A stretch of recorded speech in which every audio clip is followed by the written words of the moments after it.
اللہ تعالیٰ ہمیں اس نعمت کی قدر کرنے کی توفیق عطا فرمائے۔ یاد رکھنا چاہیے ہمیں، اسلامی قانون ابدی ہے، قیامت تک کے لیے ہے۔ حکومتیں بدلے گی، شریعت نہیں بدلے گی۔ قانون دنیا کے انسانوں کے بنائے ہوئے بدلیں گے، محمد الرسول اللہ صلی اللہ علیہ وسلم کی ایک سنت نہیں بدلے گی۔ اللہ کا قانون ایک ملک کے لیے نہیں، پورے عالم کے لیے ہے، عالمگیر ہے یہ قانون۔ صرف ایک علاقے کی سائیکولوجی اور نفسیات کو رکھ کر نہیں بنایا گیا۔ اللہ تعالی ہمیں شریعت کو سمجھنے کی توفیق عطا فرمائے۔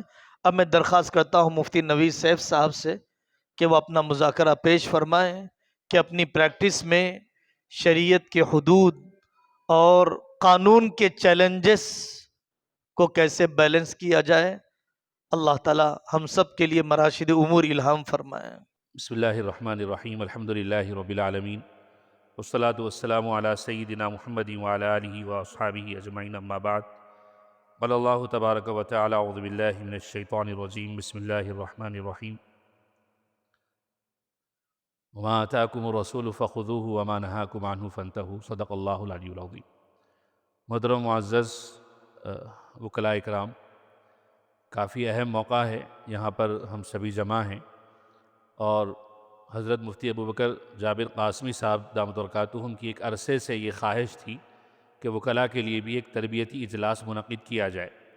ایک عرصے سے اس لیے میں کہہ رہا ہوں کہ اس کا تذکرہ مفتی صاحب نے مجھ سے کئی مرتبہ کیا ہے، لیکن کسی مصلحت کی وجہ سے یا اس کا وقت طے نہیں تھا، تو کئی مرتبہ یہ چیز طے ہوتے ہوتے رہ گئی، بلکہ اس سے پہلے دسمبر کی تاریخ بھی طے کی گئی تھی، وقت وغیرہ بھی طے ہوا تھا، لیکن پھر وہ کسی وجہ سے ڈیلے ہو گیا، اور آج کی تاریخ مقدر تھی تو آپ سب حضرات یہاں پر جمع ہوئے ہیں۔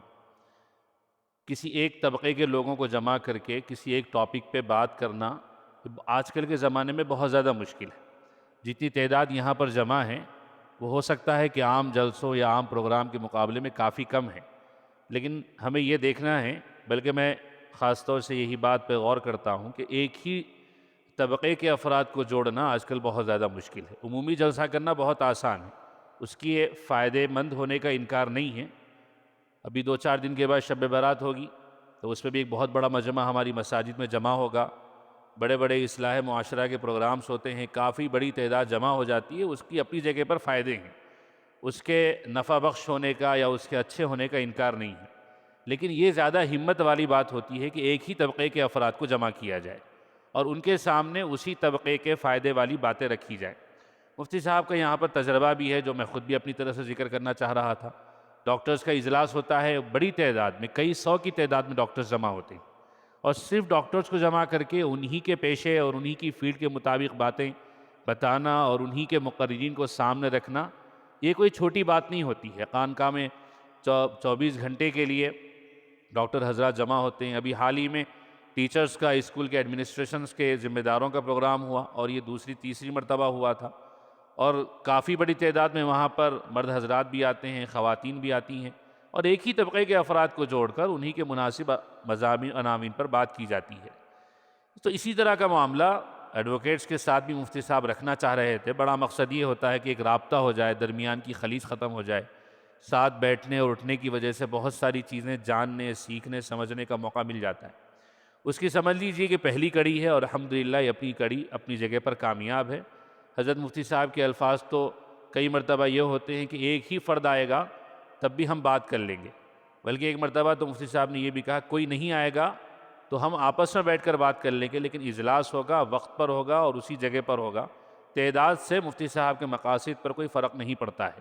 یہ باتیں بتانا میں ذاتی طور سے ضروری سمجھ رہا تھا کہ ہمارے سامنے اس کام کا مقصد بھی آ جائے کہ ہمارا جمع ہونا جڑنا کس لیے ہے۔ مفتی صاحب کی تفصیل سے تقریر ہوئی ہے، بیان ہوا ہے، اور کافی ساری باتیں سامنے آئی ہیں۔ مجھے جو عنوان دیا گیا تھا اور جس عنوان کی طرف مفتی صاحب نے اشارہ کیا ہے، جو وقت دیا گیا ہے، وہ تینوں چیزیں میں آپ کے سامنے پہلے سے واضح کر دیتا ہوں تاکہ ہمیں اندازہ رہے۔ 40 منٹ کا مجھے وقت دیا گیا ہے، اور میں اس کی پوری کوشش کرتا ہوں الحمدللہ کہ بات وقت میں ہی ختم ہو جائے۔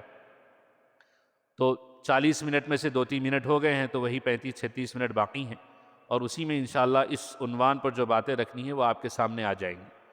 عنوان جو دیا گیا ہے وہ جو ہمارے پرسنل لا کے قوانین ہیں اس میں عدالت کی مداخلتیں اور عدالتوں کا انٹرفیئرنس کیوں ہوتا ہے، اور ایسے موقعوں پر ایک وکیل کی، خاص طور سے مسلم وکیل کی کیا ذمہ داری ہوتی ہے، ہو سکتی ہے، ہونی چاہیے، ایک مسلم وکیل کیا کر سکتا ہے یا کیا کرنا اس کو چاہیے، اس ٹاپک پر اس ٹائم کے اندر میں اپنی باتیں رکھنے کی کوشش کروں گا۔ یہ ٹاپک اور یہ عنوان اپنی جگہ پر بہت وسیع ہے، واس سبجیکٹ ہے، جس میں ایک ایک شق پر کئی کتابیں لکھی گئی ہیں، والیومز لکھے گئے ہیں اور لوگوں نے تفصیلی مضامین بیان کیے گئے ہیں۔ اس میں صرف آپ کو اسلامک جوریسپروڈنس آپ کے سامنے رکھنا نہیں ہے کہ اسلام پرسنل لا کے بارے میں کیا کہتا ہے، بلکہ عدالت کا نظریہ بھی سامنے رکھنا ہے، اور جو جوڈیشیل انٹرفیئرنس ہمیں دیکھنے میں آتا ہے، خاص طور سے مینٹیننس کے مسئلوں میں یا طلاق کے مسئلوں میں، تو اس انٹرفیئرنس کے پیچھے کورٹ کی کیا تھنکنگ ہوتی ہے، کیا نظریہ ہوتا ہے، کیا سوچ ہوتی ہے، جس سوچ کو سامنے رکھ کر عدالتیں شریعت اپلیکیشن ایکٹ کو بھی اوور رائڈ کر دیتی ہیں، جبکہ یہ مانا گیا، تسلیم کیا گیا اور یہ کہا بھی گیا ہے کہ شریعت اپلیکیشن ایکٹ 1937 کو یہ باقی رکھا جائے گا، آزادی کے بعد رکھا بھی گیا ہے، لیکن اس کے باوجود کئی ایک مقدمات میں، معاملات میں جوڈیشیل انٹرفیئرنس ہم دیکھتے ہیں۔ تو اس کے کیا ریزنز ہیں اور ایسی صورتحال میں ایک مسلم وکیل کی کیا ذمہ داری ہوتی ہے، تو انہی چیزوں پر ہماری بات مکمل ہوگی۔ میں کوشش کروں گا کہ آپ کو بور نہ ہونے دوں، اگر آپ بور بھی ہو جائیں تو میں کچھ نہیں کر سکتا، مجھے اپنے 40 منٹ مکمل کرنے ہیں، لیکن پوری کوشش میری ہوگی۔ حضرت مفتی صاحب نے اپنے خطاب کے اخیر میں جو بات ارشاد فرمائی تھی، مجھے ایک چھوٹا سا واقعہ بھی یاد آیا اور وہ میں ذکر کرنا ضروری بھی سمجھتا ہوں کہ مفتی صاحب نے بتایا کہ ہر آدمی کی نظر میں گناہ کا تصور الگ ہوتا ہے۔ جھوٹ کا تصور وکیلوں کے ساتھ جوڑ دیا گیا ہے کہ جھوٹ صرف وکیل ہی بولتے ہیں یا وکیل جھوٹ ہی بولتا ہے، اور وکیل کی ساری آمدنی جھوٹ سے ہی متعلق ہے۔ 2016 کی بات ہے، تقریباً 9-10 سال ہو گئے ہیں۔ میرا LLB کا فرسٹ ایئر ہوا تھا، 2015 to 18 میری بیچ ہے، 16 میں میرا فرسٹ ایئر مکمل ہو رہا تھا، سیکنڈ سیمسٹر غالباً چل رہا تھا۔ تو ہم ایک علاقے میں جا رہے تھے سفر کرتے ہوئے، ہم 3 دوست تھے، ساتھ میں گاڑی کے ڈرائیور تھے۔ تو ہمارے دوستوں نے مزے لینے کے لیے ڈرائیور صاحب کو یہ بات بتا دی کہ مفتی صاحب وکیل بن رہے ہیں۔ تو ڈرائیور صاحب بہت زیادہ بھڑک گئے، وہ دیندار قسم کے اور ظاہراً بھی دیندار آدمی تھے، نظر آ رہے تھے، اب وہ شروع ہو گئے کہ آپ جھوٹ بولیں گے اور حرام کمائی کھائیں گے وغیرہ وغیرہ، بہت ساری چیزیں۔ اس وقت تو میں نے ان کو کچھ بھی نہیں کہا، ہمارا سفر جہاں جانا تھا، سفر مکمل ہوا، واپس آ رہے تھے، تو میں نے ان سے ایسے ہی پوچھا کہ گاڑی کا سسٹم کیا ہے، آپ سیلف ڈرائیو پر بھی گاڑی دیتے ہیں یا خود ہی گاڑی چلاتے ہیں؟ انہوں نے کہا کہ نہیں، میں بھی گاڑی چلاتا ہوں، سیلف ڈرائیو پر بھی دے دیتا ہوں۔ میں نے پوچھا کتنا چارج کرتے ہیں؟ تو انہوں نے کہا کہ میں جب گاڑی چلاتا ہوں، گاڑی لے کر جاتا ہوں، تو میں کلومیٹر کے حساب سے ٹول ٹیکس وغیرہ ساری چیزیں میں خود اپنے اوپر لے لیتا ہوں، لیکن اگر سیلف ڈرائیو پر دوں تو آپ کتنا دیتے ہیں؟ تو انہوں نے کہا کہ میں گاڑی کا میلیج سامنے والے کو بتا دیتا ہوں کہ گاڑی کا اتنا میلیج ہے، اس حساب سے آپ کو ڈیزل وغیرہ ڈالنا ہے اور اتنا کرایہ گاڑی کا ہوگا، اس کے بعد آپ گاڑی لے کر جائیے۔ میں نے پوچھا کہ آپ کی گاڑی کتنا میلیج دیتی ہے؟ انہوں نے کہا کہ 13-14 کلومیٹر دیتی ہے۔ اب کسٹمروں کو آپ کتنا بتاتے ہیں؟ انہوں نے کہا کہ میں 11 بتاتا ہوں۔ میں نے پوچھا 11 کیوں بتاتے ہیں؟ انہوں نے کہا کہ بھائی وہ جتنا پیسے ہمیں ملتے ہیں وہ پڑتے نہیں ہیں، اس کی وجہ سے یہ جو 13-14 جو مائلیج ہماری گاڑی کا ہے 11 بتاتے ہیں، تاکہ ڈیزل گاڑی میں تھوڑا زیادہ آ جائے اور گاڑی جب ہمارے پاس واپس آ جائے تو پیسوں کے ساتھ ساتھ کچھ اضافی ڈیزل بھی گاڑی میں موجود رہے۔ میں نے کہا کہ بھائی دنیا میں آپ کو صرف جھوٹا وکیل ہی نظر آتا ہے، آپ جو 13 کو 11 کر رہے ہیں، 14 کو 11 کر رہے ہیں، وہ آپ کو جھوٹ نظر نہیں آ رہا۔ تو واپسی تک انہوں نے مجھ سے کچھ بات نہیں کی، خاموش گاڑی چلاتے رہے۔ تو ایسی چیزیں بعض مرتبہ نظر آ جاتی ہیں کہ کسی خاص پیشے کے ساتھ کسی خاص عیب کو جوڑ دیا جاتا ہے، ہمارے پیشے کے ساتھ بھی جھوٹ کو جوڑ دیا گیا ہے، باقی دنیا میں کوئی جھوٹا نہیں ہے، صرف وکیل ہی جھوٹا ہے۔ تو ایک واقعہ مجھے یاد آیا تو میں نے آپ کے سامنے رکھ دیا ہے۔ ہمارا جو ٹاپک ہے یہ پرسنل لا کے تعلق سے، تو میں سمجھ رہا ہوں کہ ہمارے کچھ طالب علم دوست بھی یہاں پر موجود ہیں جو ابھی لا پڑھ رہے ہیں، تو ان کے لیے بھی کچھ مفید باتیں آ جائیں گی۔ پرسنل لا کہتے کسے ہیں؟ پرسنل لا کا مطلب یہ ہے کہ ایسے قوانین جو فیملی اور پرسنل ریلیشنز کو، انڈیویجول کے فیملی اور پرسنل ریلیشنز کو جو گورن کرتے ہیں، ایسے قوانین کو پرسنل لا کہا جاتا ہے۔ خاص طور سے پرسنل لا کی جب بات آتی ہے تو کچھ چیزیں ہمارے ذہن میں آتی ہیں، جس میں شادی ہے، طلاق ہے، مینٹیننس ہے، انہیریٹنس ہے اور سکسیشن ہے۔ انہی چیزوں کے اطراف میں ایک پرسنل لا گھومتا ہے، چاہے وہ ہندو پرسنل لا ہو، کرسچن پرسنل لا ہو یا مسلم پرسنل لا ہو۔ پرسنل لا کی بات آئے گی تو یہی کچھ چیزیں ہی ہمارے ذہن میں آتی ہیں۔ انڈیا میں جو پرسنل لاز ہیں وہ کمیونٹی اسپیسیفک ہیں، یعنی ہر کمیونٹی کے ساتھ اس کے کچھ خاص قوانین لگے ہوئے ہیں جو ان کے ریلیجین یا کسٹم پر بیس کرتے ہیں۔ ہمارے پاس جو پرسنل لاز ہیں، ہر پرسنل لا کی بیس ریلیجین نہیں ہے، بعض جو پرسنل لاز ہیں ان کی بنیاد کسٹمز بھی ہے. یعنی اتراکھنڈ میں یہ قصہ ہوتا ہے، پہلے زمانے سے چلتا آ رہا ہے، اس لیے ان کا یہ ذاتی قانون ہے، اس کا کوئی مذہب سے تعلق نہیں ہے، وہ وہاں کا کسٹم تھا، اس لیے اس کو پرسنل لا میں شامل کر دیا گیا. بنگال کا یہ ریتی رواج ہے، اسی طرح ہماچل کا یہ ریتی رواج ہے، تو اس کو پرسنل لا کا درجہ دے دیا گیا. ہر پرسنل لا کا تعلق ریلیجین سے نہیں ہے، کسٹم سے بھی ہوتا ہے. انڈیا میں ہم دوسرے کنٹریز کو دیکھتے ہیں جو ڈیولپ کنٹریز ہمیں سمجھ میں آتی ہیں دنیا میں، وہاں پر پلورل لیگل سسٹم کام نہیں کرتا ہے، وہاں پر ایک ہی قانونی نظام ہے. وہاں پر آپ چلے جائیں گے تو مسلم کے لیے مسلم کا قانون، کرسچن کے لیے کرسچن کا قانون، یہ نہیں دیکھا جاتا ہے. وہاں کی عدالتیں صرف ایک ہی سسٹم کو فالو کرتی ہیں. لیکن انڈیا میں پلورل لیگل سسٹم ہے، یہاں پر تکثیری مزاج ہے، یعنی کئی نظاموں کو، کئی سسٹمز کو عدالتیں مانتی ہیں، ہر ایک کو قانون کا درجہ دیا گیا ہے. اور بعض مرتبہ یہ غلط فہمی کچھ لوگوں کو ہو جاتی ہے کہ ہمارے ملک کے فائنینشیلی پیچھا رہ جانے کے اسباب میں، ریزنز میں ایک بہت بڑا ریزن یہ ہے کہ یہاں پر سب کی مانی جاتی ہے، سب کی سنی جاتی ہے. بعض تعلیم کے میدان میں جو لوگ لگے ہوئے ہیں ان کا بھی کہنا یہ ہوتا ہے کہ ہمارے بچے تعلیم میں اس لیے پیچھے ہیں کہ چھٹیاں بہت زیادہ ہیں. دسمبر آتا ہے تو کرسچنز کے حساب سے چھٹی دی جاتی ہے، بقرعید آ جائے، عید الفطر آ جائے تو مسلمانوں کے حساب سے، ہولی دیوالی گنیش آ جائے تو ہندوؤں کے حساب سے، اس حساب سے آدھا سال چھٹیوں میں چلا جاتا ہے. تو لوگوں کا یہ ماننا ہے کہ انڈیا کے پیچھے رہنے کا ایک ریزن یہاں کا پلورل سسٹم ہے جو تکثیری مزاج ہے، سب کو لے کر چلنے کا. لیکن انڈیا جو پلورل لیگل سسٹم کو فالو کرتا ہے وہ اس وجہ سے کہ یہاں پر ملٹی ریلیجیس اور کلچرلی ڈائیورس سوسائٹی ہے. یہاں پر پہلے سے بھی ایک مذہب کو ماننے والے، بلکہ ایک ہی مذہب کے اندر کئی طریقوں کو ماننے والے، جو مشہور مثال بھی ہے کہ 40-50 کلومیٹر پر خدا بدل جاتا ہے، زبان بدل جاتی ہے، زبان نہ بدلے تو زبان کا لہجہ بدل جاتا ہے. کرناٹک میں کنڑ بولی جاتی ہے تو الگ الگ کرناٹک کے حلقوں میں الگ الگ کنڑ بولنے کا انداز ہے. تلنگانہ کی تیلگو الگ ہے تو آندھرا کی تیلگو الگ ہے. اسی طرح تلنگانہ میں الگ الگ جگہوں کی تیلگو الگ ہوتی. تو اس کی وجہ سے سب کا لحاظ اور خیال کرتے ہوئے انڈیا کو ایک پلورل لیگل سسٹم دیا گیا ہے. اور فیملی لا جو ہے اس کا بھی الگ سے خاص سسٹم ہے. اب یہ انڈیا کا ایک ایسنشیل پارٹ بن چکا ہے جس کے بغیر ہم ہندوستان کا تصور نہیں کر سکتے ہیں. ہندوستان کا تصور آئے گا تو الگ الگ نسل، الگ رنگ، الگ قوم، الگ زبان اور الگ فیملی سسٹم کے ساتھ ہمیں ہندوستان کا تصور ذہن میں آتا ہے. اب رہی بات مسلم پرسنل لا کی، انڈیا میں بیک گراؤنڈ کیا ہے. ہماری شریعت تو آپ صلی اللہ علیہ وسلم پر قرآن مجید اور حدیث کی شکل میں سامنے آئی 1450 سال پہلے. لیکن ہندوستان میں مسلم پرسنل لا کا کیا ایک ہسٹری رہی ہے، کیا بیک گراؤنڈ ہے. ایک تو پری کولونیل سسٹم تھا، جب مسلم رولرز تھے تو انہوں نے اپنا نظام چلایا تھا، حکومت مسلمانوں کی تھی تو کوئی پوچھنے والا بولنے والا تھا نہیں. اور اس وقت میں برابر شرعی نظام، مسلمانوں کا اسلامی نظام چلا کرتا تھا. انگریز آئے تو انگریزوں نے بھی ایک پالیسی اپنائی تھی جس پالیسی کو نان انٹرفیئرنس پالیسی کہتے ہیں. یعنی انگریزوں نے صرف پیسہ لوٹنے سے اپنا مقصد رکھا، مذہبی معاملات میں انہوں نے دخل اندازی نہیں کی. اسی لیے ہندوؤں کے لیے انہوں نے ہندوؤں کا قانون رکھا، مسلمانوں کے لیے مسلمانوں کا قانون. Non interference in religious affairs انہوں نے یہ پالیسی اپنائی تھی جو کتابوں میں ہم پڑھتے بھی ہیں. اور خاص طور سے شادی، طلاق اور انہیریٹنس والے مسائل میں انہوں نے ہر مذہب کے کسٹمز اور ریلیجین کو بیس بنا کر ہی کام کیا. ان کی جو عدالتیں تھیں، برٹش کی جو کونسلز تھی، وہ فیصلہ دیتے وقت بھی بہت ساری نظیریں ہمیں ملتی ہیں تاریخی کتابوں میں.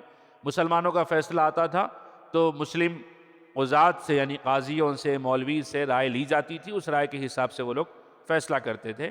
وہ اس وجہ سے نہیں تھا کہ وہ شریعت کو بڑا سمجھتے تھے، بلکہ اس وجہ سے تھا کہ ان کی پالیسی تھی کہ وہ نان انٹرفیئرنس پالیسی پر چلیں گے، کہ کوئی دخل اندازی ہماری طرف سے مذہب پر نہیں ہوگی، ہم الگ طریقے سے انڈیا کو ہینڈل کریں گے. اب جو کورٹس تھیں، عدالتیں انگریزوں کی، وہ اس زمانے میں مسلم پرسنل لا کو مسلمز پر اور ہندو پرسنل لا کو ہندوز پر وہ اپلائی بھی کرتی تھی.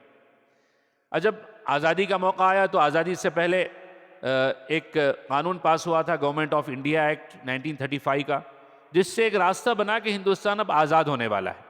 اور جب ہندوستان کے اس وقت کے اکابر علماء تھے ہمارے اور اسلام کے بارے میں فکر کرنے والے تھے، ان کو بھی خیال ہوا کہ ہندوستان آزاد ہوگا تو اس آزاد ہندوستان میں شریعت کے تحفظ کی کیا فکر ہوگی. تو اور اس چیز کو لے کر اور دوسرے بہت سارے اسباب تھے، دوسرے بہت سارے ریزنز تھے، بیک گراؤنڈ تھے، جس کی بنیاد پر شریعت اپلیکیشن ایکٹ کو پاس کیا گیا.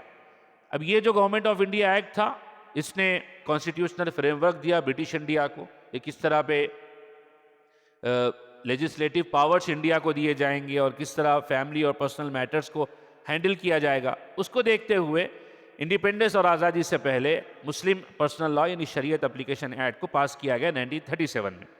1937 کا جو قانون ہے وہ ایک سمجھ لیجئے کہ مسلم پرسنل لا کی بنیاد بنا، بیس بنا، جس کی بنیاد پر آج بھی عدالتوں میں ہم آوازیں اٹھاتے ہیں، یہ اپیل کرتے ہیں کہ مسلم فریقین ہو، مسلم پارٹیز ہو، شریعت کے حساب سے ہی فیصلہ دیا جائے، اور اس کی جڑ جا کر شریعت اپلیکیشن ایکٹ یعنی مسلم پرسنل لا ایکٹ سے جا کر ملتی ہے۔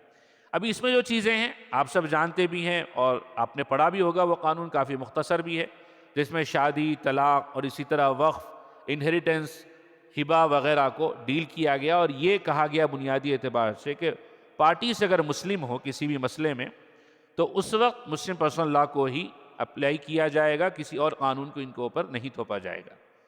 اور اس کے بعد 1947 میں انڈیا آزاد ہوا۔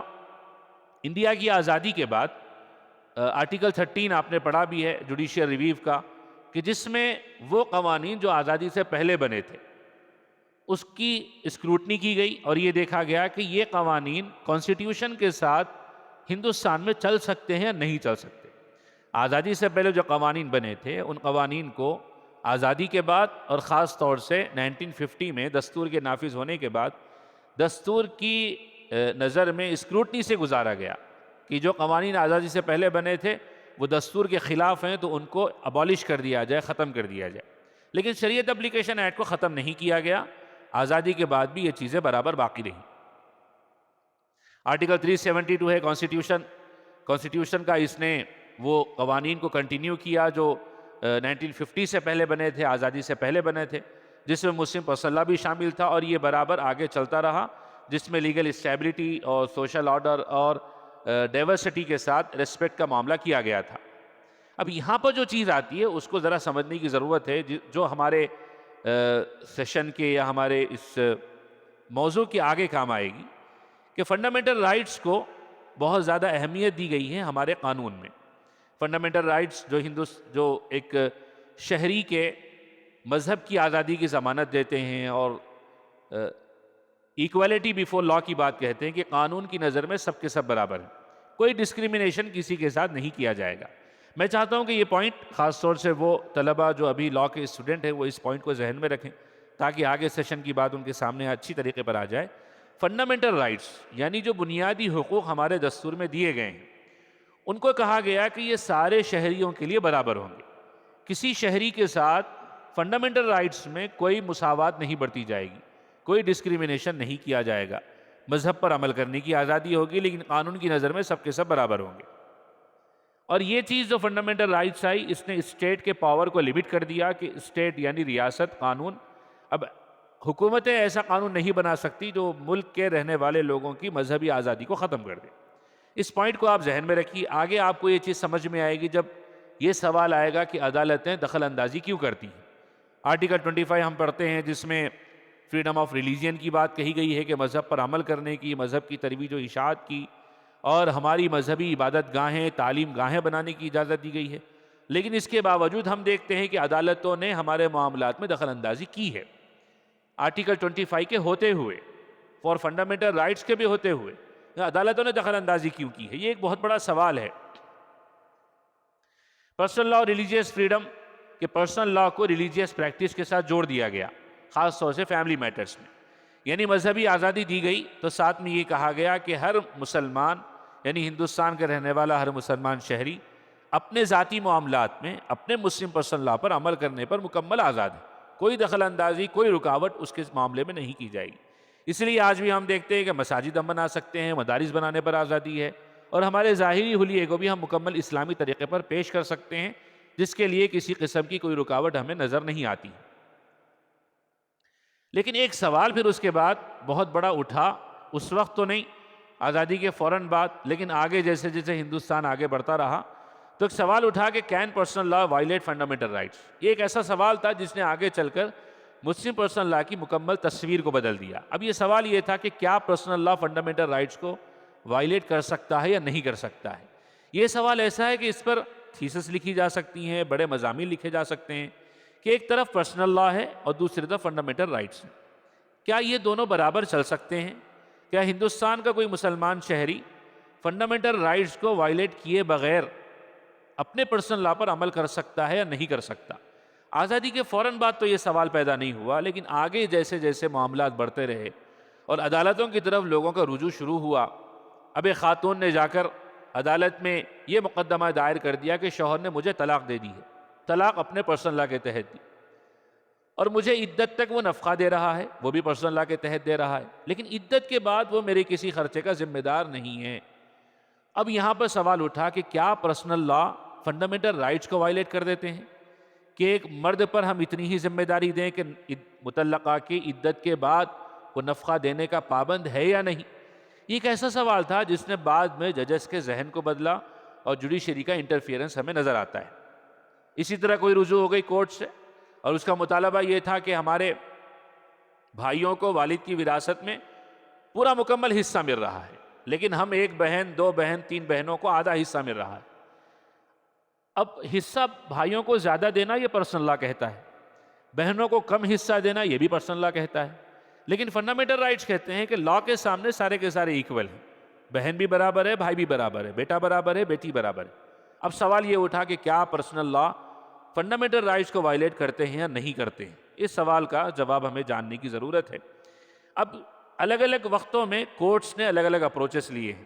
اب یہ جو ایشو تھا وہ آج بھی کمپلیکس ہے، ایوالو کر رہا ہے اپنی جگہ پر، لوگوں کا ذہن بدل رہا ہے. پہلے ججوں کا قلم رک جاتا تھا شریعت کے خلاف فیصلہ دینے پہ، چاہے وہ غیر مسلم تھے، لیکن اس کے باوجود انہوں نے اپنا قلم روک کر فیصلہ دیا. آزاد ہندوستان کی تاریخ میں کئی ایسے غیر مسلم ججز نظر آئیں گے جو اسلامی پرسنل لا کے حساب سے فیصلہ دیتے ہیں. لیکن یہ چونکہ معاملہ کمپلیکس تھا اور آج بھی کمپلیکس ہے، تو یہ معاملہ ایوالو ہوتا رہا ججز کی نظر میں. اب انہوں نے ایسے فیصلے دینا شروع کیے، بعد میں آگے ہم پڑھیں گے، سنیں گے، کہیں گے شابانو کیس کے بارے میں، دانیال لطیفی کیس کے بارے میں. وہ چیزیں ہمارے سامنے ہیں کس طرح ججز نے اور کورٹس نے الگ الگ اپروچز لیے ہیں. ایکویلٹی کی بات بھی آتی ہے کہ ایکویلٹی اور ریلیجیس فریڈم، آرٹیکل 14 اور 15 کا کہنا یہ ہے کہ لا کے سامنے کے سارے برابر ہوں گے، کوئی ڈسکریمنیشن نہیں ہوگا.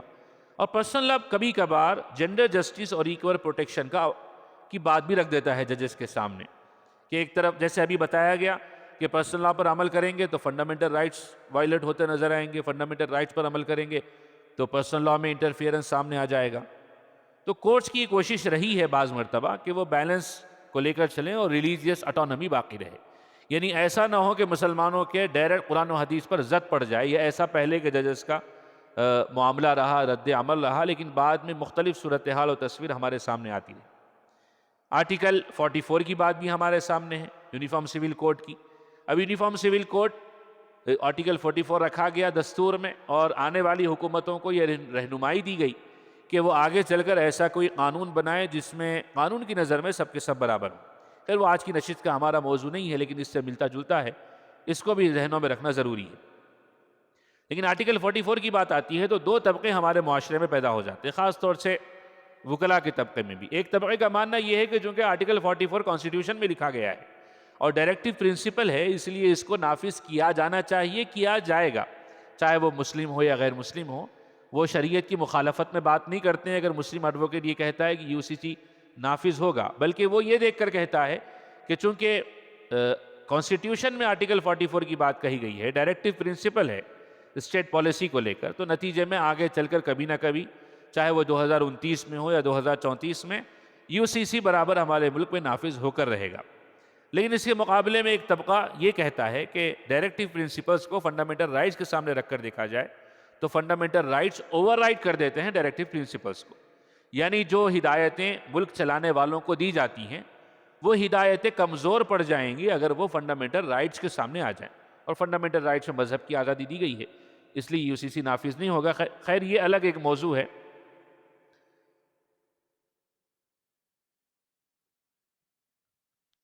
اس کے بعد جو ہمارا آرٹیکل 44 اور UCC کے بعد جو ہمارا موضوع ہے وہ جوڈیشیل انٹرفیئرنس کا ہے، جو جوڈیشیل انٹرونشن ہمیں مسلم پرسنل لا میں نظر آتا ہے. اب بعض مرتبہ ایسے مقدمہ ججز کے سامنے پیش ہوتے ہیں جس میں وہی بنیادی سوال آ کر کھڑا ہوتا ہے کہ کیا پرسنل لا فنڈامنٹل رائٹ کو وائلیٹ کرتا ہے یا نہیں کرتا ہے۔ اب یہ کانسٹیٹیوشنل کمپلائنس بھی ہے اور انڈیویجول کے رائٹس کو بھی محفوظ رکھنے کی ضرورت ہے، اور فیملی میٹرز میں لیگل سرٹینٹی بھی کرنی ہے۔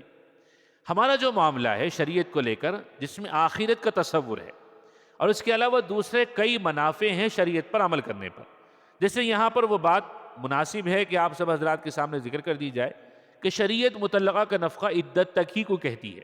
اس پر بہت زیادہ مطالعہ بھی کرنا چاہیے۔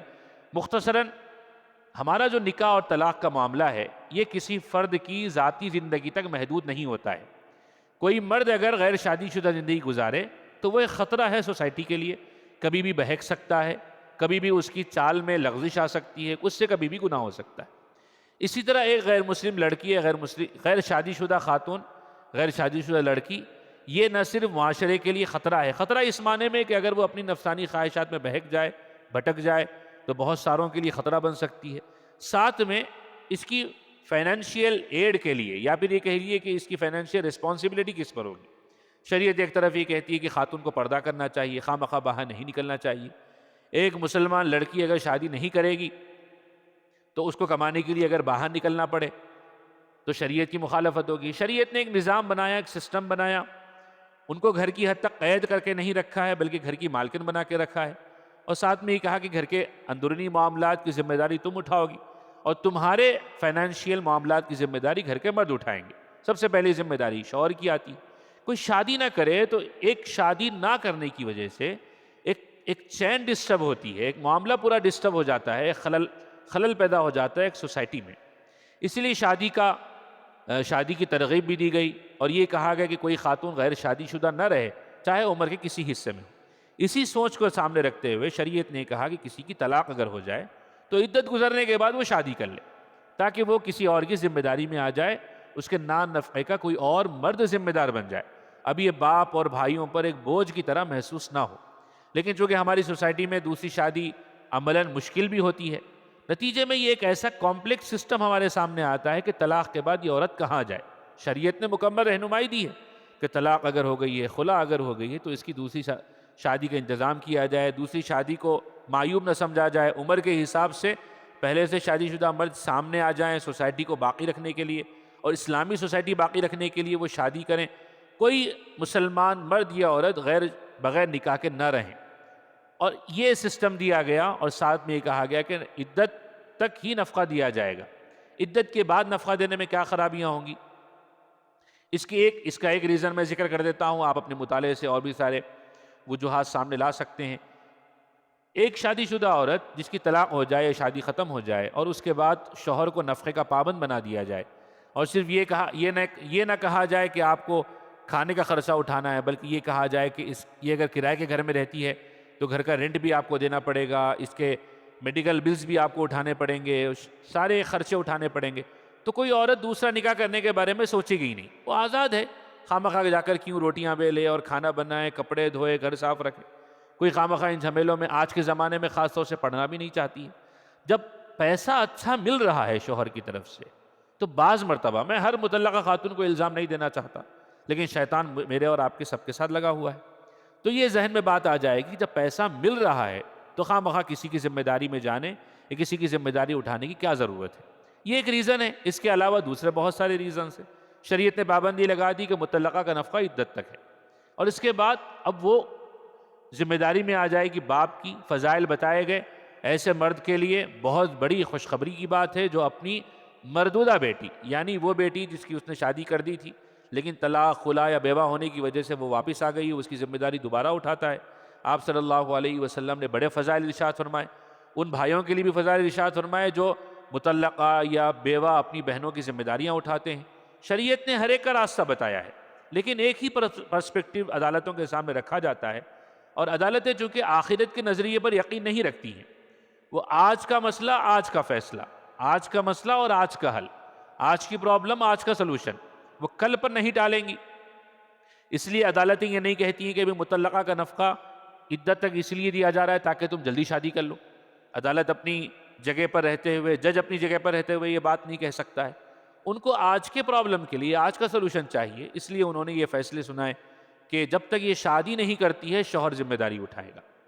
تو جوڈیشیل انٹرونشن مسلم پرسنل لاء میں بہت سارے ریزنز کی وجہ سے نظر آتا ہے، جس میں ایک بہت بڑا مدعا سبب یہ ہے کہ ان کو کوئی دوسرا حل نہیں ملا، یا دوسرے حل کی طرف وہ جانا نہیں چاہتے ہیں، یا آخرت کے معاملات پر وہ اتنا زیادہ یقین نہیں رکھتے۔ جوڈیشل ریویو جو اسی بات کہی گئی آرٹیکل 13 میں، جوڈیشل ریویو کا جو آزادی دی گئی ہے کانسٹیٹیوشن کو یا ہمارے جوڈیشل سسٹم کو ان فیصلوں پر نظر ثانی کرنے کے لیے، وہ صرف 1950 تک نہیں بلکہ آج بھی ہیں۔ آزادی کے اتنے 70-75 سال کے بعد بھی عدالتیں پرسنل لاء کو اور دوسرے قوانین پر نظر ثانی کر رہی۔ ایک معاملہ مینٹیننس کا ہے، جس سے ابھی بتایا گیا نفقے کا۔ بچوں کی ذمہ داری تو خیر باپ پر ہے جب تک کہ بچے بڑے نہیں ہو جاتے ہیں، لیکن بیوی کی ذمہ داری کب تک ہے، یہ ایک سوال تھا، شابانو کے کیس میں بھی سامنے آیا، اور 1985 میں محمد احمد خان ورسس شابانو بیگم ایک ایسا کیس لاء ہے جس کو اس نظر سے پڑھنا چاہیے کہ ہمارے پرسپیکٹیو کو سامنے رکھنے میں کہاں چوک ہوئی، یا ہمارے پرسپیکٹیو کو سامنے رکھنے کے باوجود عدالت کی طرف سے ایسا معاملہ کیوں سامنے آیا۔ سیکشن 125 CRPC کی روشنی میں شابانوں کو عدت کے بعد بھی نفقہ دینے کی بات کہی گئی۔ بعد میں پارلیمنٹ نے قانون بنایا Muslim women protection of rights and divorce کے نام سے 1986 میں، جس میں یہ کہا گیا کہ مسلم خاتون کو عدت کے درمیان ہی نفقہ دینے کا شوہر پابند ہے، اس کے بعد وہ نفقہ دینے کا پابند نہیں ہے۔ 1986 میں قانون بنا ہے، اور آپ سب جانتے ہیں کہ 2001 میں دانیہ لطیفی کا کیس ہوا، اس کے تقریباً 14-15 سال کے بعد دانیہ لطیفی کا کیس جو ایک لینڈ مارک ججمنٹ ہے اس مینٹیننس کے مسئلے میں، 1986 میں قانون بن گیا تھا کہ مطلقہ کو نفقہ صرف عدت تک ہی دیا جائے گا، لیکن اس کے باوجود 2001 میں Danial Latifi versus union of India کے کیس میں عدالت نے یہ فیصلہ سنایا کہ اتنا دیا جائے کہ وہ اس کی دوسری شادی تک کافی ہو جائے۔ مبہم بات عدالت نے کہی، لیکن ریزنیبل اینڈ فیئر پروویژن کی بات عدالت نے سامنے رکھی ہے۔ یعنی ایک پارلیمنٹ کے بنے ہوئے قانون کے باوجود عدالت نے یہ فیصلہ سنایا کہ جو پارلیمنٹ نے قانون بنایا ہے کہ مطلقہ کو صرف عدت تک نفقہ دیا جائے گا، یعنی اتنا دیا جائے وہ اس کی دوسری شادی تک کافی ہو جائے۔ آپ یہ ججمنٹ پڑھیں گے تفصیل سے تو، اور آپ نے پڑھا بھی ہوگا جہاں تک میرا اندازہ ہے، اور گہرائی سے پڑھا ہوگا۔ اب کورٹ کا جو معاملہ تھا، کورٹ کو ڈیفینڈ تو نہیں کر سکتا، ایکسپلین کر سکتا ہوں کہ انہوں نے یہ کیا کیا تھا، کہ انہوں نے یہ کہا کہ ایک طرف جو قانون بنا ہے مسلم وومن ایکٹ، وہ بھی اپنی جگہ پر باقی رہے، اور ڈگنیٹی اور ایکویلٹی بھی باقی رہے۔ ڈسٹریبیوشن کے الفاظ انہوں نے استعمال کیے کہ یہ عورت بھٹک جائے گی، کہاں چلی جائے، اور جیسے میں نے آپ کے سامنے ذکر کیا، عرض کیا کہ عدالتیں اور کورٹس آج کا مسئلہ اور آج کے حل پر یقین رکھتی ہیں، وہ کل پر کوئی چیز ٹال نہیں سکتی۔ ان کے سامنے شابانو بیگم اور دانیہ لطیفی والے معاملے میں ایک خاتون تھی جس کی عمر گزر رہی ہے، اب وہ شریعت کے اس نظریے پر نہیں گئی کہ ان کو دوسری شادی کرنا چاہیے۔ شابانو بیگم جن کے 5-7 بچے تھے، عدالت نے یہ کہا کہ بھئی ان سے کون شادی کریں گے، تو یہ بھٹک جائیں گی۔ ڈسٹریبیوشن کا لفظ انہوں نے استعمال کیا، اور یہ کہا دانیہ لطیفی والے معاملے میں کہ ریزنیبل اور فیئر پروویژن ہونا چاہیے۔ Iqbal Bano versus state of U P کا کیس ہے، لطیف، شمیمی، اقبال، یہ سارے پیٹرن ہمیں بتاتے ہیں کہ عدالتوں کی دخل اندازی ہوتی رہی ہے اور آئندہ نہ کرے ہوتی رہے گی۔ طلاق ثلاثہ معاملہ ہے، شاعرہ بانو کا معاملہ سامنے آیا، 2017 میں لینڈ مارک ججمنٹ ہے، طلاق ثلاثہ کو کالعدم کر دیا گیا، اور یہ بھی بہت بڑی دخل اندازی ہم نے محسوس کی ہے۔ ان ساری چیزوں کو سامنے رکھتے ہوئے جو اصل معاملہ ہے کہ ایک مسلمان وکیل کی ذمہ داری کیا ہونی چاہیے، یہ جو چیزیں آپ کے سامنے رکھی گئی ہیں، یہ میں نہیں سمجھتا کہ آپ کے لیے نئی ہیں بلکہ پرانی ہیں، لیکن جو عدالتوں کا پرسپیکٹیو ہے، جو نظریہ ہے، وہ ہمیں سمجھنا اس لیے ضروری ہے۔ جب ہم عدالتوں میں مسلم پرسنل لاء کے معاملے کو لے کر جاتے ہیں تو صرف وکیل نہیں ہوتے ہیں بلکہ مسلم وکیل ہوتے ہیں، جس پر دوہری ذمہ داری ہے کہ وہ اپنے کلائنٹ کو اس کا حق بھی دلائے، ساتھ میں شریعت کو بھی متاثر ہونے سے یا شریعت کو زخمی ہونے سے بچائے، اور ایک مسلم وکیل ہی یہ ساری کارروائی انجام دے سکتا ہے۔ عدالتیں دخل اندازی کرتی ہیں، عدالت میں ایک مسلم وکیل پر کیا گزرتی ہے اس کا بھی میں اندازہ کر سکتا ہوں، اور ایک عالم ہونے کی حیثیت سے ہمارے اکابر علماء پر کیا گزرتی ہے اس کا شاید آپ اندازہ نہیں کر سکتے۔ وہ شریعت جو ہم نے 10 سال مدرسوں میں پڑھی ہے، اور وہ شریعت جو ہم کئی سال مدرسوں میں پڑھاتے رہے، جس کے بارے میں ہمارا 100% یقین ہے کہ سورج مغرب سے طلوع ہو سکتا ہے، زمین و آسمان آپس میں مل سکتے ہیں، لیکن قرآن کی ایک آیت غلط ہو جائے، غلط کیا، قرآن کی ایک آیت انسان کے بنیادی حقوق کے خلاف ہو، اس کا ایک مسلمان عالم تصور ہی نہیں کر سکتا ہے۔ لیکن اس کے باوجود جج سپریم کورٹ سے یا ہائی کورٹ سے یہ کہہ کر فیصلے آ جائیں کہ طلاق ثلاثہ ایک ظلم ہے، اس کیفیت کا اندازہ نہ میں الفاظ سے آپ کو دلا سکتا ہوں، نہ آپ اس کا اندازہ کر سکتے ہیں کہ شریعت کے محافظوں پر شریعت کے خلاف باتیں سن کر کیا تکلیف ہوتی ہے۔ تو جب ایک مسلمان وکیل عدالت میں جائے تو ایک دوہری ذمہ داری اس کے اوپر ہے۔ ایک ذمہ داری تو وہی ہے کہ وہ اپنی کلائنٹ کو یا اپنے کلائنٹ کو وہ حق دلائے جس کا وہ مطالبہ کر رہا ہے، ساتھ میں شریعت کو بھی متاثر ہونے سے بچائے۔ کل یہی ایک ٹاپک تھا، دلی کی ایک آرگنائزیشن ہے لیگل کنیکٹ کے نام سے، انہوں نے ایک آن لائن سیشن کا وقت لیا تھا اور تقریباً اسی قسم کا ٹاپک انہوں نے مجھے دیا تھا، اور کل 1 گھنٹے کا سیشن ہوا 8 بجے سے 9 بجے تک، اور 9 سے 9:30 سوال جواب تھے۔ سوال جواب میں ایک ہریانہ کے غالباً کوئی صاحب تھے یا کسی اور ریاست کے، انہوں نے سوال کیا تھا، اور سوال ان کا یہ تھا کہ ہم مسلم پرسنل لاء کے معاملے کو کورٹ میں لے کر جائیں اور پرسنل لاء متاثر نہ ہو، اس کی کیا شکل ہو سکتی ہے؟ ان کے سوال کا خلاصہ یہ تھا کہ ہم مینٹیننس کا مسئلہ کورٹ میں لے کر جائیں اور ساتھ میں مینٹیننس کا فیصلہ بھی لے کر آئیں اور مسلم پرسنل لاء بھی متاثر نہ ہو۔ میں نے کہا بھئی یہ پریکٹیکلی ناممکن ہے۔ آپ کسی خاتون کو ریپریزنٹ کرتے ہیں کورٹ میں اور آپ یہ کہتے ہیں کہ بھئی یہ خاتون کے 1 2 3 بچے ہیں، شوہر نے طلاق دے دی ہے یا بچے نہیں ہیں، اور اب اس کو مینٹیننس چاہیے، اور آپ بحیثیت مسلمان وکیل کے 2 چیزیں چاہتے ہیں۔ یہ بھی چاہتے ہیں کہ اس کو عدت تک ہی نفقہ ملے جو آپ کا دل کہتا ہے، آپ کی شریعت کہتی ہے، اور آپ کی کلائنٹ کو یہ چاہیے کہ نفقہ ملتا رہے، شوہر پستا رہے، شوہر پر دوہرے خرچوں کا بار پڑ جائے۔ تو ایک مسلم وکیل کیسے ہینڈل کرے گا ان چیزوں کو؟ تو میں نے ان کو صاف بتایا کہ مسلم پرسنل لاء کے مسئلے کو عدالت میں لے کر کورٹ سے یہ امید رکھنا کہ وہ مسلم پرسنل لاء کے فیور میں فیصلہ سنائے، یہ تقریباً ناممکن ہے، اور آج کے زمانے میں تو بہت زیادہ مشکل ہے۔ تو اس کے لیے پہلی گزارش آپ سبھی حضرات سے، جو میری بھی ذمہ داری بنتی ہے، آپ کی بھی بنتی ہے، کہ ان معاملات میں قانون اور شریعت دونوں کی سمجھ ہو۔ قانون تو ہم پڑھ رہے ہیں اللہ کے کرم سے، اور پڑھ بھی رہے ہیں، پڑھ بھی چکے ہیں، شریعت کا علم ہو۔ قرآن مجید نبی اکرم صلی اللہ علیہ وسلم نے حدیث میں ارشاد فرمایا، مشہور حدیث ہے، آپ نے 40 حدیثیں پڑھی ہوں گی بچپن میں، تو یہ حدیث بھی آپ نے یاد کی ہوگی، طلب العلم فریضۃ علی کل مسلم، کہ علم کا حاصل کرنا ہر مسلمان مرد و عورت پر ایک سا فرض ہے۔ وکیل پر اس کی ذمہ داری زیادہ بڑھ جاتی ہے جب وہ شریعت کے بارے میں بات کرتا ہے، شریعت کے بارے میں لکھتا ہے، شریعت کے بارے میں بولتا ہے، شریعت کے معاملے کو کورٹ میں ریپریزنٹ کرتا ہے، اس کی ذمہ داری بہت زیادہ بڑھ جاتی ہے کہ وہ اس معاملے میں ڈیپتھ میں جائے، گہرائی میں جائے، یہ اتنا مانے، اتنا جانے اور اتنا پڑھے، اتنا سنے کہ اس کو یقین ہو جائے کہ اسلام کا جو طلاق کا سسٹم ہے وہ ہرگز بھی ظلم نہیں ہے۔ اس یقین پر جب تک ہم نہیں آئیں گے، ہم اپنی شریعت کو عدالتوں میں ڈیفینڈ ہی نہیں کر سکتے۔ اللہ معاف کرے، نہیں بولنا چاہیے، لیکن بہت سارے مسلم وکلاء سے ملاقات ہوئی، ہوتی رہتی ہے، انہی معاملات میں وہ خود ہی لچک کا شکار ہیں، وہ خود ہی فلیکسیبل ہیں، ان کا خود ہی ماننا ہے نعوذ باللہ من ذالک کہ اسلام کا جو طلاق کا سسٹم ہے اس کو ریفارم ہونا چاہیے۔ ریفارم کا لفظ استعمال کیا جاتا ہے، ریفارمیشن کس کے لیے ہوتا ہے؟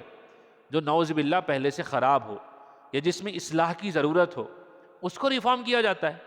شریعت تو اللہ تبارک و تعالیٰ کی طرف نے نازل کی ہوئی ہے، اور ہمارا 100% یقین ہے کہ یہ مکمل درست ہے، اور انسان کے نیچر کو، انسان کی مزاج کو، انسان کی فطرت کو سامنے رکھ کر اللہ تبارک و تعالیٰ نے شریعت کو اتارا ہے۔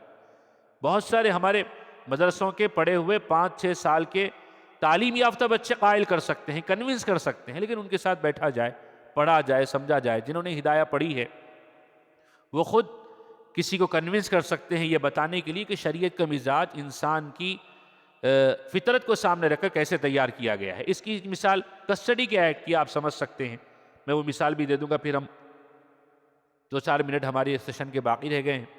یہ کسٹڈی کی مثال ہے۔ کسٹڈی میں ماں کی ممتا ہے جس کا ہم بالکل بھی انکار نہیں کر سکتے ہیں، ہمیں خود اپنی ماں سے کتنا لگاؤ ہے اور ہم اپنی ماں سے کتنی محبت کرتے ہیں۔ اب 7-8 سال کا بچہ ہے، 6-7 سال کا بچہ ہے، شوہر نے طلاق دے دی ہے یا پھر سپریشن ہو گیا ہے، ماں یہ چاہتی ہے ممتا کو سامنے رکھتے ہوئے بچہ اس کے پاس رہے، باپ یہ چاہتا ہے کہ بچہ اس کے پاس آ جائے۔ شریعت یہ کہتی ہے کہ بچہ 8-10 سال کے بعد باپ کو دے دینا چاہیے۔ کتنا بڑا ظلم ماں پر ہو گیا ہے، ماں سے اس کا بچہ چھین لیا گیا، اور پھر اس کے بعد 80 سے 90% کسٹڈی کے کیسز میں فیصلہ سنایا جاتا ہے کہ بچے ماں کے پاس رہیں گے۔ باپ کو بہت ہی زیادہ کم کیسز میں بچے دیے جاتے ہیں، چونکہ ماں ہے، ماں کی ممتا ہے۔ اور اس کے بعد ہم جیسے وکیلوں کے پاس باپ آتے ہیں کہ بچہ لینا چاہتا ہوں، تو کہتے ہیں کہ بھائی مینٹیننس ہر مہینہ دیتے رہو تاکہ ایک اسٹرانگ گراؤنڈ بنے، کل کے دن کسٹڈی کا کیس ہوگا تو آپ کہہ سکو گے کہ میں نے بچے کا خرچہ اٹھایا ہے، اس لیے بچہ ملنا چاہیے۔ ماں آتی ہے سیم وکیل کے پاس، تو ماں کو وہ وکیل مشورہ دیتا ہے کہ بھائی کسی بھی قسم پہ باپ سے خرچہ لینے کی ضرورت نہیں، باپ خرچہ دے گا تو کر کے دن کسٹڈی مانگے گا۔ اس ماں کو یہ سکھایا جاتا ہے کہ باپ سے خرچہ نہیں لینا ہے بچوں کے لیے، بچے کا خرچہ باپ سے لوگے، کسٹڈی کا کیس اس کا اسٹرانگ ہوگا، تم خرچہ اٹھاؤ تو بچہ تمہارے پاس رہے گا۔ یہ سننے اور بولنے میں اتنا زیادہ کنونسنگ نظر آتا ہے کہ ہم نے ماں کو بچے سے جدا نہیں کیا ہے، لیکن اس ماں کا اور ماں کے بچوں کا خرچہ کس کے اوپر ڈالیں گے؟ ایک ہم نے پورے خاندان کو ڈسٹرب کر دیا ہے۔ سوال آیا حال ہی میں، ایک شادی کوچ چلایا گیا گھر میں، وہاں پر ایک خاتون نے بڑے درد کے ساتھ یہ سوال پوچھا ہے کہ خلا ہو گئی ہے اور میرے خلا ہونے کے بعد میں گھر پہ ہوں اور میرے رہنے کی وجہ سے میرے بھائی کا رشتہ نہیں ہو رہا ہے، تو بھائی اور باپ کا یہ کہنا ہے کہ تم کہیں پی جی میں جا کر رہو۔ ایک خلا یافتہ خاتون، بالکل میں کوئی دوسروں سے سنی ہوئی بات نہیں سنا رہا ہوں، بلکہ میں نے لائیو سنی ہے بات، کہ اس خاتون کا یہ کہنا ہے کہ میری خلا ہو گئی ہے اور میرے گھر میں رہنے کی وجہ سے بھائی کا رشتہ نہیں ہو رہا ہے، اور بھائی یہ کہہ رہا ہے کہ تم پی جی میں جا کر رہو تاکہ میرا رشتہ آسانی سے ہو جائے، خرچہ خود اٹھا لو۔ اس خاتون کا یہ سوال تھا کہ کیا میں اپنے بھائی اور باپ پر بوجھ ہوں؟ اور یہ پٹی ہمارے پاس پڑھائی جاتی ہے خاتون کو کسٹڈی کے کیسز میں کہ بچے کو اپنے پاس رکھو، باپ سے خرچہ مت لو، کسٹڈی کا کیس تمہارا مضبوط ہوگا، بچہ 8 سال کا ہوگا، وہ خود یہ کہے گا، اگر باپ نے کیس کیا تو بچوں سے پوچھا جاتا ہے جو 8-10 سال کے ہوتے ہیں، قانون جات نہیں کسٹڈی کا، بچے سے پوچھا جائے کس کے پاس رہیں گے، اور ماں کے لاڑ پیار میں رہتا ہے بچہ، اور بچہ کہے گا ماں کے پاس رہوں گا۔ لیکن ہم نے ایک سوسائٹی کے سسٹم کو ڈسٹرب کر دیا ہے، اور صرف ایک ایموشن کے نظریے میں۔ اب شریعت کا پرسپیکٹیو کیا ہے؟ بچے باپ کے پاس رہیں گے، 8-10 سال کے ہو جائیں، جب اپنا نہانا دھونا وہ کر سکتے ہیں، اپنی ضرورت سے وہ فارغ ہو سکتے ہیں، بچی بڑی ہو گئی ہے، اب وہ باپ کے پاس چلی جائے تاکہ باپ خرچہ اٹھائے گا، ذمہ دار ہے، وہ اس کے اسکول کی پڑھائی کا خرچہ اٹھائے گا، اس کی شادی کرے گا، اب اس کا ہے۔ اس میں فائدہ یہ ہو گیا کہ اس کی دوسری شادی کا رستہ آسان ہو گیا اس لڑکی کا۔ شریعت نے جو قانون دیا ہے اس میں سب کے حقوق کی رعایت کی گئی اور کسی کو متاثر ہونے سے بچایا گیا ہے، تو اس قسم کی چیزوں کو سمجھنا چاہیے۔ تو پہلی گزارش یہ کہ قانون اور شریعت دونوں کی سمجھ ہو، گہرائی سے سمجھ ہو، تاکہ ہم دونوں کو جب ہم ریپریزنٹ کریں تو ہمارے انداز میں، ہمارے الفاظ میں مضبوطی ہو، کلائنٹس کو مس گائیڈ نہ کریں اور ایموشنل ہو کر ایسی باتیں نہ بتائیں کہ جس میں سامنے والوں کو فائدہ تو نظر آ رہا ہے کہ فلاں وکیل صاحب تو کسٹڈی کے کیسز میں 100% ماں کو بچے دلاتے ہیں، مشہور بھی ہو گئے ہیں، انہی کے پاس حالی خلا یافتہ اور طلاق یافتہ خواتین جا رہی ہیں کہ ان کے پاس جائیں گے تو بچے ان کے پاس رہیں گے۔ لیکن سوسائٹی کتنی ڈسٹرب ہو رہی ہے۔ میں ماں کی ممتا کے خلاف نہیں ہوں، شروع میں میں نے آپ کو بتا دیا ہے، لیکن کچھ ریالٹی بھی ہونی چاہیے، اور اینک اتار کر ان چیزوں کو، ایموشن کی اینک اتار کر ریالٹی کے نظریے میں دیکھنا بھی چاہیے۔ عدالت میں اگر شریعت کو ریپریزنٹ کرنے کا موقع ملے، دوسری گزارش ہے کہ شریعت کو علمی انداز میں پیش کیا جائے، ایموشنل ہو کر پیش نہیں کیا جائے۔ میں مسلمان ہوں، آپ اسلام کے خلاف فیصلہ نہیں سنا سکتے، ایسی باتیں کیس کو ڈیمیج بھی کرتی ہیں اور کوئی اسٹرانگ ریپریزنٹیشن نہیں ہے۔ علمی انداز میں ہو، کنونسنگ انداز میں ہو۔ جو جج کنونس نہیں ہوتا ہے وہ کنفیوز ہو جاتا ہے، اور جو جج کنفیوز ہو جاتا ہے وہ انٹرفیئرنس، ظاہری بات ہے کوئی رستہ اس کے سامنے نہیں۔ تیسری گزارش یہ ہے کہ ہر ایسا لیگلی پاسبل پلی کورٹ میں لے جانے کی ضرورت نہیں۔ لیگلی پاسبل پلی ہے، یعنی قانونی اعتبار سے وہ اپنی جگہ پر مضبوط ہے، لیکن اخلاقی اعتبار سے مضبوط نہیں، تو آؤٹ آف دی کورٹ اس کو سیٹل کر لینا چاہیے۔ کوشش کرنی چاہیے کہ کورٹ کے باہر ہی وہ معاملات ختم ہو جائیں۔ میری پڑھائی چل رہی تھی، میں نے اسی وقت الحمدللہ طے کیا کہ کورٹ میں اگر ریپریزنٹ کرنے کا موقع ملا آگے مستقبل میں، فیملی میٹرز کو تو ریپریزنٹ نہیں کروں گا۔ 18 میں لا ہوا، اسی سال کا انرولمنٹ ہے، الحمدللہ میں نے کبھی آج تک ایک فیملی میٹر بھی میں نے کورٹ میں لے کر نہیں گیا، اور اگر ضرورت پڑی میں بتا دیتا ہوں کہ صاحب دیکھیے یہ میرا نیچر نہیں ہے اور میرا ارادہ بھی نہیں ہے، بہت سارے ایڈوکیٹس ہیں، آپ جانا چاہتے ہیں چلے جا سکتے ہیں۔ باقی اگر آفس میں معاملہ ختم کرنا چاہتے ہیں، میری آفس حاضر ہے، چاہے وہ معاملہ ختم کرنے کا ہو یا جڑنے کا ہو۔ ختم کرنا بھی شریعت نے ہی بتایا ہے، لیکن خواہ عدالتوں میں اس کو نہیں لے کر جانا چاہیے۔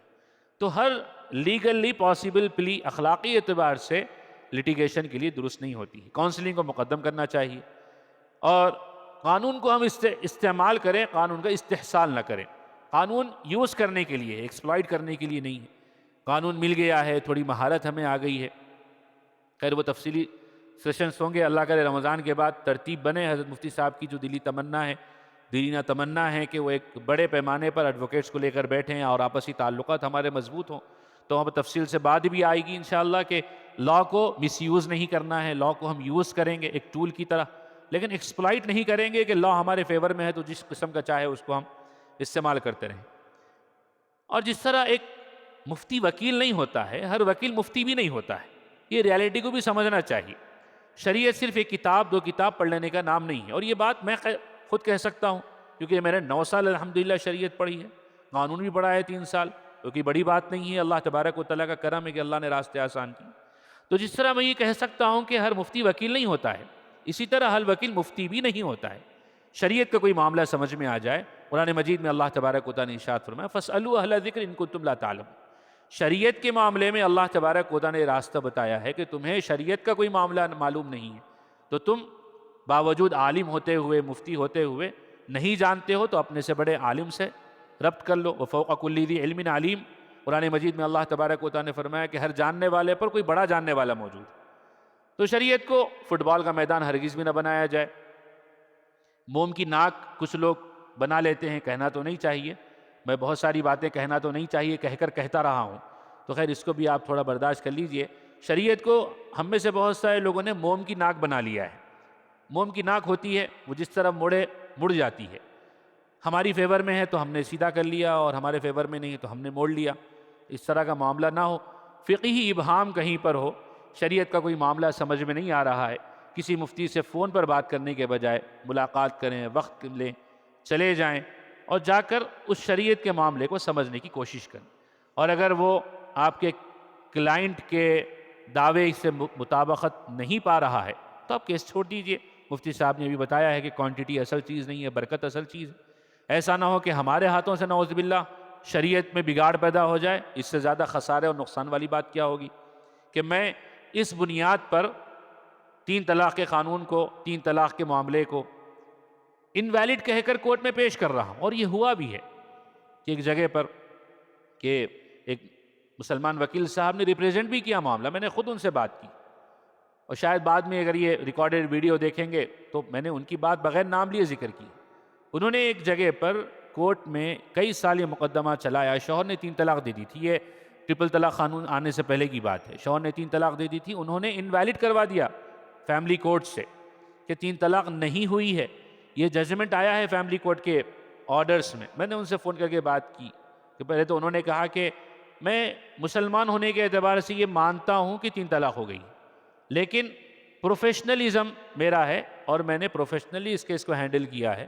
پروفیشنل گراؤنڈ پر میں نے فیصلہ دلوایا ہے کہ یہ 3 طلاق نہیں ہوئی ہے.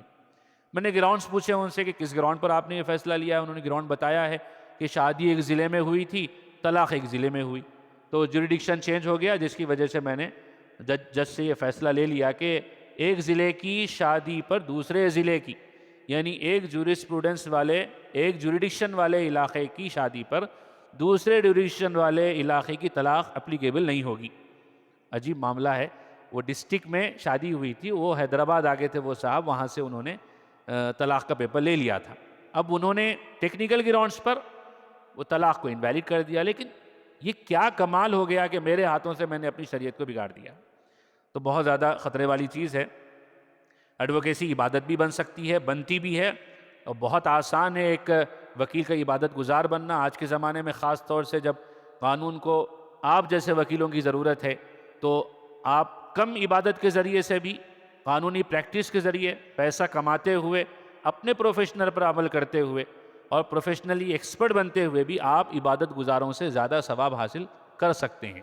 ایک زمانے میں شریعت کا تحفظ علماء اور مفتیان کرام سے منسوب تھا، آج بھی ان سے منسوب ہے، لیکن اس کے ساتھ ساتھ شریعت کے تحفظ کی کتنے بڑے الفاظ ہیں، شریعت کے پروٹیکشن کا ایک چانس آپ کو ملا ہے، ایک اپارچونٹی آپ کو ملی آج کے زمانے میں. اس سے فائدہ اٹھانا چاہیے. ایک مسلم وکیل شریعت کے تحفظ کا علم بردار بنے، اور ہماری اپنی ایڈوکیسی کو ہم عبادت بھی بنا سکتے ہیں. اور اللہ تبارک و تعالیٰ اس نشست کو، اس اجلاس کو قبول فرمائے. آخری بات کہہ کر میں بات ختم کر رہا ہوں کہ گزشتہ جمعہ ایک ہفتہ پہلے یہ جو آپ نے پوسٹر دیکھا ہے ٹریننگ سیشن تربیت الوکلاء، تو ہمارے مفتی صاحب ہیں، عمر میں بھی مجھ سے بڑے ہیں، مرتبہ بھی مجھ سے بڑے ہیں، انہوں نے مشورتاً مجھ سے یہ کہا کہ وکلاء کو تربیت کے عنوان سے بلانا وہ اچھا بھی نظر نہیں آ رہا ہے کہ ایڈوکیٹس ہیں، پروفیشنلز ہیں، ان کو آپ تربیت کے اور سکھانے کے انداز سے کیسے بلا سکتے ہیں؟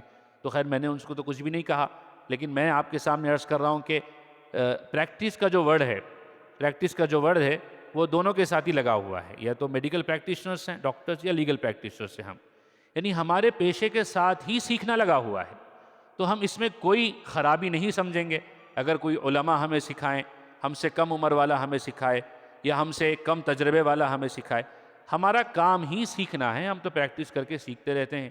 اللہ تبارک و تعالیٰ اس اجلاس کو اور ہمارے بیٹھنے کو قبول فرمائے، آئندہ ہماری اس قسم کی نشستوں کے لیے اللہ تبارک و تعالیٰ راستے آسان فرمائے، آمین وآخر دعوانا۔ فَأْوُوا إِلَى الْكَهْفِ يَنشُرْ لَكُمْ رَبُّكُم مِّن رَّحْمَتِهِ وَيُهَيِّئْ لَكُم مِّنْ أَمْرِكُم مِّرْفَقًا۔